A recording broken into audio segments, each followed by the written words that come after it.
Hey,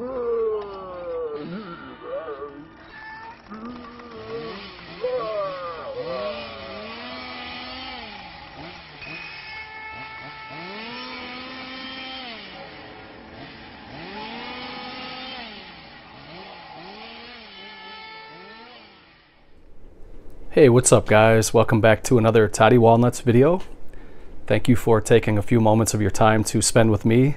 Today, as you can see from the title of the video, I'm going to answer my own questions for the contest. I had planned to do this tomorrow when I did the drawing, but I figured it would probably make for a long video, and I don't think anybody would have wanted to tune in for that.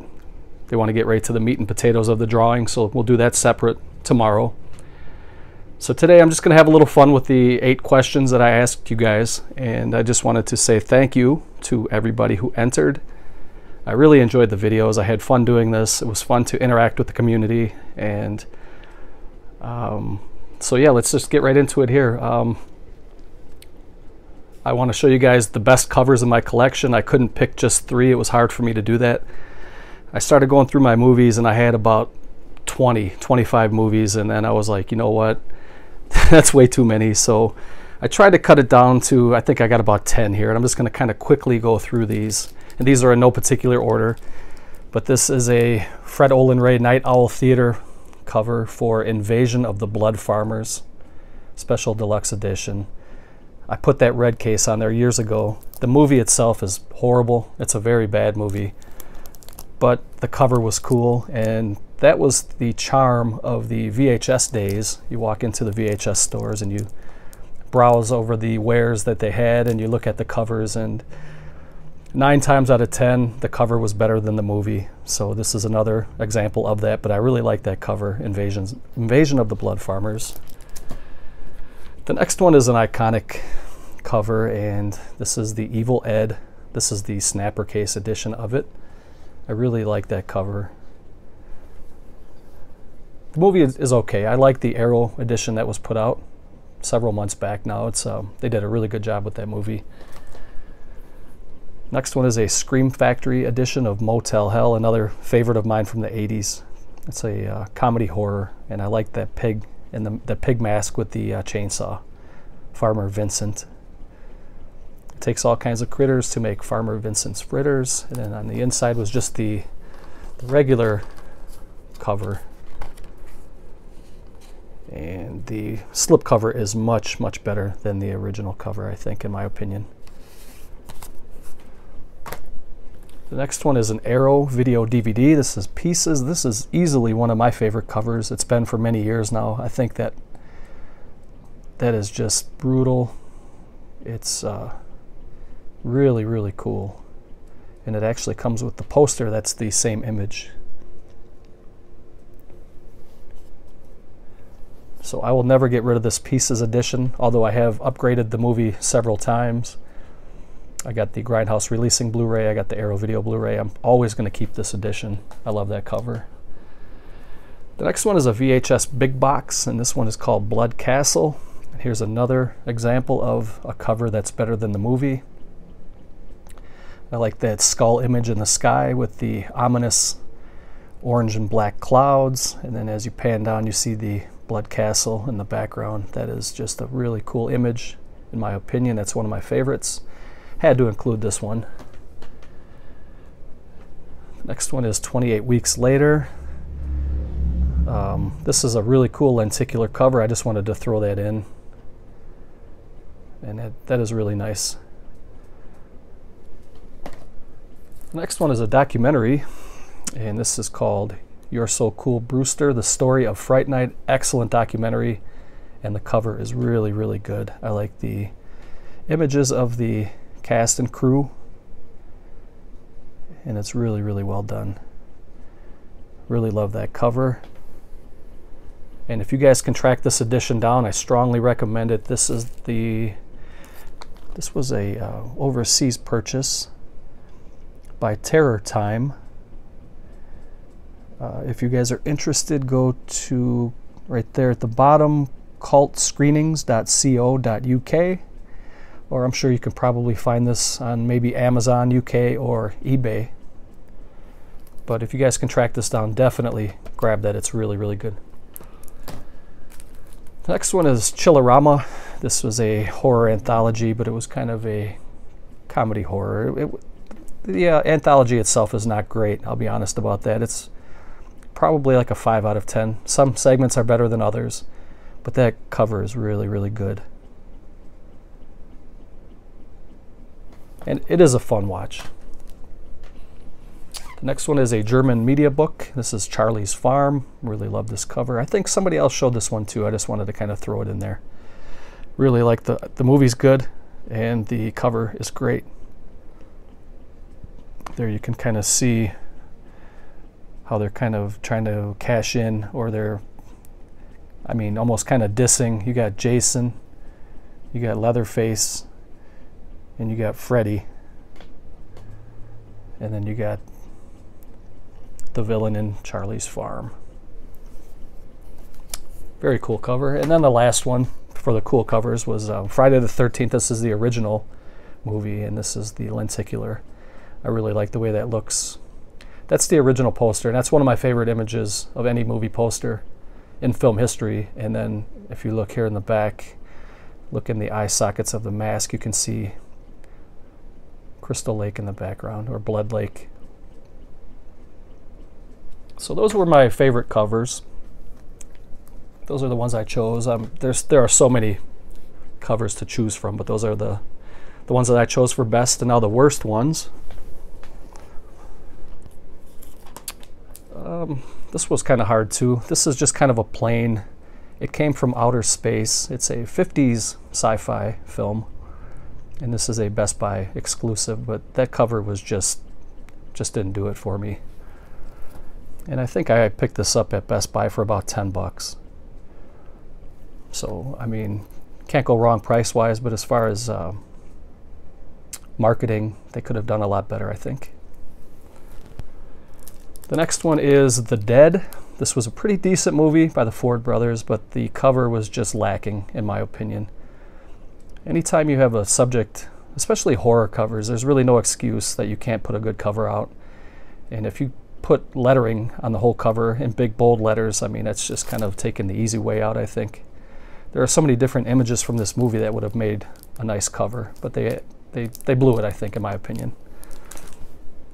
The next two are VCI films, and I'm not picking on the VCI company, but these next two movies are really good movies, but the covers that they chose are horrible.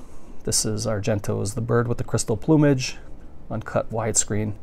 And this is a really good addition. I just don't like that cover at all. I think the cover is pretty crappy, in my opinion. And then the next VCI is The Night Visitor. That's just Max von Sydow. Very good movie, but a horrible cover. And then this last one here is from 88 Films, and I pulled this out because if you're going to put a slipcover on an edition of a movie, wouldn't you want to have the slipcover kind of highlight the movie or kind of draw people in to want to buy it? This is an example of a movie that has such a cool inside cover and such a bland slipcover. I mean, check out that cover on the inside of the Amaray case, and then this is what they chose for the slipcover, and that's pretty poor, in my opinion. That's a very bad addition. If anything, they should have put that on the slipcover. But that's just a small gripe. I love 88 Films. We're just having a little fun here, that's all. Not trying to offend anybody, we're just having fun. And I'll put that on later. And then the last one, this is the worst cover I have in my collection, and anytime I hear somebody talk about bad covers, this one comes to mind. It's another Argento film. This is Cat O' Nine Tails, and that cover is horrendous. That is terrible. I mean, this is kind of like a bare bones edition of the film. This is like a very, very early release of this movie. I think this was probably released in the early 2000s, probably almost 20 years ago this was released. This was one of the earlier DVDs. but that is just a terrible, terrible cover. I mean, that's ridiculous. So those were my bad covers. Now the next one, I'm going to tell you guys some underrated films that I don't really hear people talk about or that people kind of crap on. The first one is a Mario Bava film called Planet of the Vampires. This was put out by Blue Underground. No, this was put out by Scorpion Releasing and Kino Lorber. This movie is so good. It's a sci-fi horror film about vampires in space. And this is one of those movies where the atmosphere captures the feeling of the movie so good. I mean, the atmosphere is almost an actor in itself. I mean, it's such a good movie that I really recommend this one. It's one of the favorites in my collection. This is a really nice edition by Scorpion and Kino. There you can see some of the poster art.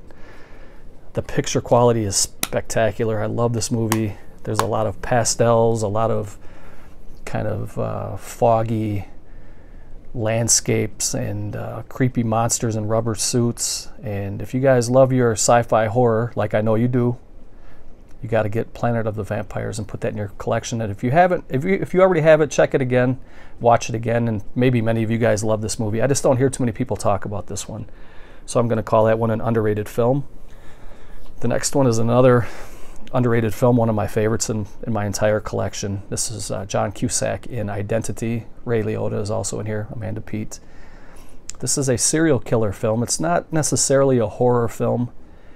It's more of a suspense film, but it does have horror elements. And Ray Liotta plays a cop who is transporting a serial killer, and they come across a storm. John Cusack is in a slight accident, or not really a slight accident. His wife gets hit by a car pretty good in the beginning, so circumstances allow them to all be in the same place on this one particular rainy night, which is a hotel or motel you can see in the background. And some really creepy things happen, and you have to try to figure out, it's like a whodunit, and it has a really cool twist at the end, and I love this movie. This is a 10 out of 10 for me. This is another atmospheric movie, because most of the movie there's a thunderstorm, and it's dark, and it's creepy, and motels are creepy to me anyway, as it is. You really never know what's going on. I mean, you never know if there's like surveillance cameras or what's going on. I mean, it's just, this movie here is a phenomenal movie, and it's been out for a while. It came out in 2003 already. It's 15 years old already, but this is a really, really nice addition. Nice movie to watch. Watch it at night with the lights out in your house, and it's a great freaky flick. The next one is a movie that a lot of people have crapped on, but I really, really enjoyed this piece. This is The Witch, and this is another movie that has really good atmosphere. It has great acting, it has really good dialogue, and I love the story. I mean, this was a really, really good movie in my opinion. I loved it. The picture quality was phenomenal. The ending was good. It was a really good story. It was well acted. And if you guys didn't really care much for The Witch, give it a second watch. But this is one of my favorites, The Witch. And the last one is a Grindhouse Releasing film called The Swimmer, starring Burt Lancaster. This isn't a horror movie, but it's like a Twilight Zone episode of one day Burt Lancaster's character wakes up in the film, and he goes from yard to yard to yard in his neighborhood, talking to people who he remembers, but they don't remember him, and he gets stories about what people really thought of him, and it has a very grim ending. And it's exactly like a Twilight Zone episode or Outer Limits, that kind of a program, but it's a really well done movie. Burt Lancaster plays a hell of a role in it. This is the Blu-ray DVD combo, and I strongly recommend The Swimmer. If you guys haven't seen it, definitely check that out. I got a couple overrated films. I forgot to pull out one, but I'll just tell you guys about it. First, I'll show you the two I think are overrated. I just want to say, even though I think these are overrated films, I did enjoy them, and I do like them. I just think that they're, in my opinion, not as good as a lot of people think. So, and the first one is Jaws. I know a lot of people love this movie. I do like shark movies, but this one just was kind of boring to me. It took a long time before things happened, and it was just, I like the movie, I just don't love it, and I think it's overrated. But it is a fun watch. The next one is The Cabin in the Woods. A lot of people raved about this one, and by the time I saw it, I had heard so much hype about it, and it fell short for me. I know a lot of people love this movie. I like it. I just did not love it. I didn't think it was as good as a lot of people thought. And then the one I forgot to pull out was any Hellraiser movie. I'm not the biggest fan of Hellraiser. I have a cool box set, the Scarlet box from Arrow Video, and I do like the Hellraiser series. I just think it's way, way overrated. So yeah, I know a lot of you guys love that series. I like the first one a lot, and I think after that they got really bad and they kept getting worse. But to me, the whole franchise is overrated. Who is my favorite horror villain? I think you guys can tell by my videos, but I picked a couple of figures I wanted to show. This is my favorite Jason Voorhees. This is part 3. He was played by Richard Brooker. I really liked, this is when he first got the mask in part 3. And it's my favorite Friday the 13th. And I love that. I love this edition. It's got like that lenticular 3D plate on the front. And then another one of my favorites is part 6. And this is kind of the zombie Jason. And Jason Voorhees is easily my favorite horror icon. He's always been since I was a little kid. I think number 2 would be Leatherface, 3 would be Freddy. So where are we at now? We are at most disturbing film. As horror movie watchers and collectors, I think we get kind of numb to movies that we think are disturbing. Anytime I think of like a disturbing movie, it's anything that has to do with rape. Rape disturbs me. Torture, like in this one, disturbs me. This is another case here of a film that got so much hype before I had a chance to watch it. This had been out for probably 4 or 5 years before I even picked it up. And I had heard all this about, oh, it's this and that, and it's so gross, and it's this. I think by the time I watched it, I was expecting more than it was, but it was disturbing, but it wasn't my most disturbing, but this is a runner-up. This next one here, I don't know if you guys ever had a chance to watch Long Pigs, but this is a case of a movie that made me turn my head during one of the scenes. And just to give you kind of a brief synopsis of the film, it's done kind of like a documentary, and they're following a guy who's a cannibal, and there's like a camera crew that films him and follows him along in his daily life and how he gets his victims, and then how he captures them and quarters them, and then he cuts them up and then he eats them. And this documentary crew is kind of following him, and it's like a shockumentary type of a film. There's a scene in here, and I'm not going to give it away because I want you guys to check this out for those who haven't watched it. There's a scene towards the end of the movie where he catches kind of a heavy set, thick woman, and he ties her up to the ceiling by her feet, and then he cuts her in half from the crotch to her neck. And then there's a technique where he was telling his crew that he has to tie off the entrails so feces doesn't get mixed in with the it's so gross. So he doesn't want the feces to get mixed in with the slices of meat, so he has to tie it. And if I didn't know I was watching a movie, I would have swore I just saw a crime committed. That's how good this special effects. You really think that a woman is getting butchered, and it made me turn my head. I couldn't watch. I've had this movie for about 10 years now, I think, and I watched it one time ever. I don't know if I will ever watch this again. It was that disturbing to me. So if you guys haven't seen Long Pigs and you want to be disturbed, definitely pick it up, check it out. This is put out by a company called Big Bite Entertainment. I think you can find this just about anywhere. It's probably pretty cheap, but it's a very, very disturbing movie in my opinion. And shout out a YouTuber. I'm going to shout out my boy Billy Pop. He is easily one of my favorite people here in YouTube land. He's the guy who has created my intro and my outro on my channel with the Leatherface animation and the little Toddy Walnuts, kind of like a Jason Voorhees type Friday the 13th vibe, the little outro that I have. He's been a really good friend to me. He hasn't had much time lately to make videos, but I would like you guys, if you're watching, to please go sub my friend, make him your friend, make him feel welcome in the community. I wish he would make more videos. I wish he had more subs.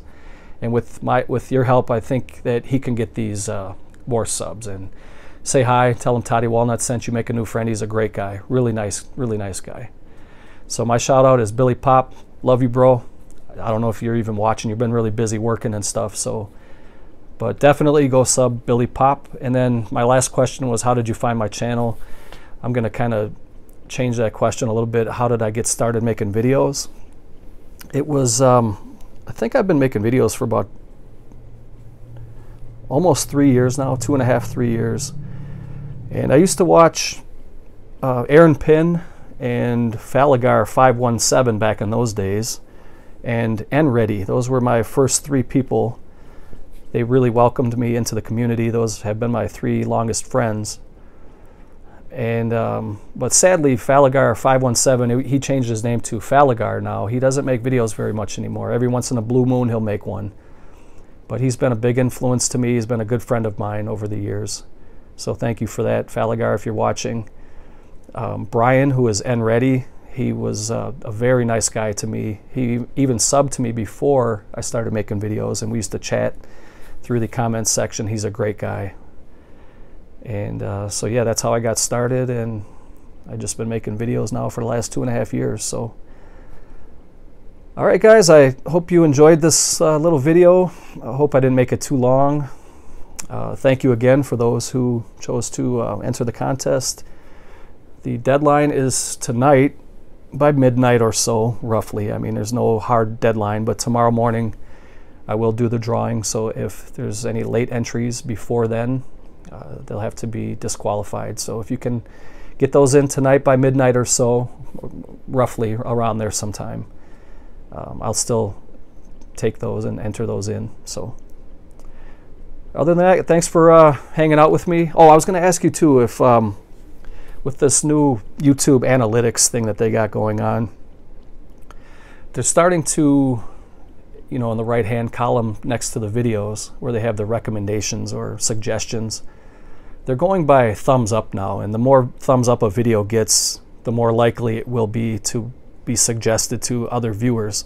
So if you guys wouldn't mind, go ahead and please hit that thumbs up if you like the video. If not, then don't leave a thumbs up. But if you haven't subbed, go ahead and do that, and I'll catch you guys tomorrow when I do the drawing. Good luck to everybody who entered.